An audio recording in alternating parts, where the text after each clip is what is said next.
नमस्कार, स्वागत है आपका न्यूज 69 में। मैं हूं आपके साथ अंकिता और बढ़ते हैं इस वक्त की बड़ी खबर की ओर। जबलपुर की सड़कों के किनारे अतिक्रमण बढ़ते ही जा रहे हैं, जिस वजह से सड़कों पर चलना मुश्किल हो रहा है। इसके साथ ही यातायात व्यवस्था भी बुरी तरह से प्रभावित हो रही है। सड़कों और चौराहों पर किए गए अतिक्रमणों को नहीं हटाया जा रहा है, जिससे जनता बेहद परेशान है। आम लोगों की परेशानी की शिकायतें मिलने के बाद लोक निर्माण विभाग मंत्री राकेश सिंह ने जिला प्रशासन, पुलिस विभाग, नगर निगम और PWD के अधिकारियों की एक संयुक्त बैठक बुलाई। बैठक में PWD मंत्री ने सभी अधिकारियों से इस संबंध में जवाब मांगा, लेकिन कोई ठोस जवाब न मिलने पर कैबिनेट मंत्री राकेश सिंह ने सभी अधिकारियों को आदेश दिया है कि सड़कों के किनारे जमे अतिक्रमणों को हटाने और यातायात को दुरुस्त करने के लिए एक्शन प्लान बनाकर उसे तुरंत लागू किया जाए। अधिकारी खुद सड़कों पर उतरकर कार्रवाई करें और 15 दिन में इसकी रिपोर्ट पेश करें। PWD मंत्री ने सख्त रुख अपनाते हुए अधिकारियों को साफ निर्देश दिए कि बिना किसी दबाव के अतिक्रमण को हटाया जाए और सड़कों पर जाम न लगे, इसके लिए लगातार निगरानी की जाए। किसी भी तरह की लापरवाही को अब बर्दाश्त नहीं किया जाएगा। कैबिनेट मंत्री राकेश सिंह के इस सख्त रुख की वजह से अधिकारियों ने भी तुरंत बैठक कर एक्शन प्लान को तैयार कर लिया है।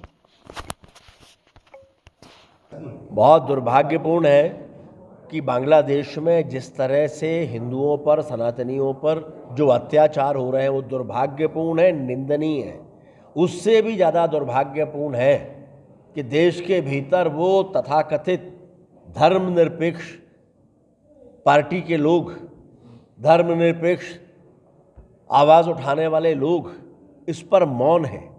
इनमें से किसी के मुंह से आवाज़ नहीं आती। कांग्रेस का कोई स्टेटमेंट आता है? अगर उन्होंने एक औपचारिकता कर ली कि ये नहीं होना चाहिए, लेकिन देश में, भारत के भीतर अल्पसंख्यकों के साथ कोई भी गलत काम ना हो, उसको लेकर सरकार भी हमेशा से अपनी व्यवस्था बनाकर रखती है। लेकिन अगर थोड़ा भी कहीं कोई घटना घटे तो ये सड़कों पर उतर कर आते हैं।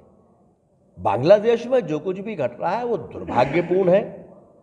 भारत ने बार बार इसको चेतावनी दी है, संयुक्त राष्ट्र संघ भी इसको लेकर लगातार चेतावनी दे रहा है, लेकिन इस तरह की किसी भी तरह की बातों को स्वीकार भारत नहीं करेगा। ये माननीय प्रधानमंत्री जी भी अपने स्तर पर कह चुके हैं। देश के भीतर भी जो ऐसे धर्मनिरपेक्ष दल अपने आप को कहते हैं, उनकी भूमिका भी स्पष्ट होना चाहिए कि आज जब वहाँ पर हिंदुओं पर अत्याचार हो रहे हैं तब आप मौन क्यों हैं? भाई साहब, सड़कों पर अत्याचार है, उस पर कहीं ना कहीं जब हम ये चाहते हैं कि हमारा शहर महानगर के स्वरूप में दिखाई दे, तो उसके लिए ये आवश्यक है कि महानगर के स्वरूप के लायक लगभग पूरा इंफ्रास्ट्रक्चर तैयार हो।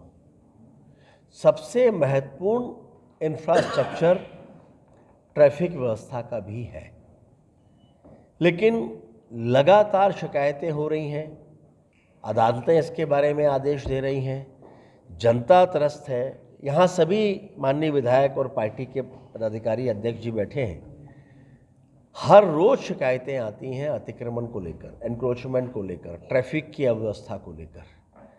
तो आज जबलपुर के सभी प्रशासनिक अधिकारियों के साथ हम सबकी सामूहिक बैठक हुई है। सामूहिक बैठक में ये तय हुआ है कि जबलपुर के ट्रैफिक सिस्टम को सुधारने के लिए जो जो कुछ भी आवश्यक है वो सब कुछ किया जाएगा।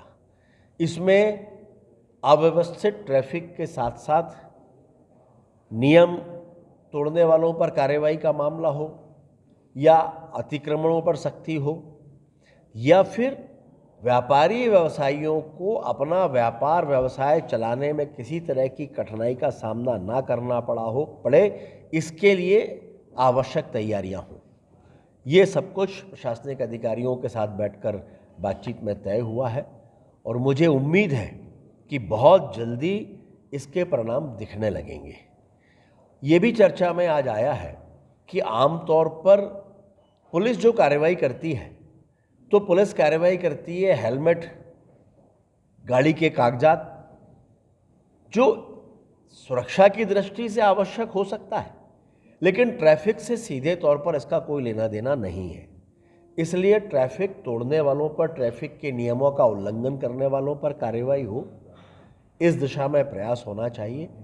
और मुझे लगता है कि जबलपुर की जनता एक मत है और सभी जनप्रतिनिधि भी यहाँ पर बैठे भारतीय जनता पार्टी के, सब एक मत हैं कि शहर की ट्रैफिक व्यवस्था दुरुस्त होना चाहिए, कानून व्यवस्था दुरुस्त होना चाहिए। जबलपुर महानगर बनता जा रहा है, महानगर के स्वरूप में ये दिखाई देना चाहिए और उसको लेकर हम सब ने एक मत होकर इस बात पर सहमति दी है कि जबलपुर का ट्रैफिक सुव्यवस्थित हो। भाई साहब, जो ई रिक्शा है लगातार जबलपुर। इस खबर पर आपकी क्या है राय, हमें कमेंट सेक्शन में जरूर बताएं। तब तक के लिए धन्यवाद।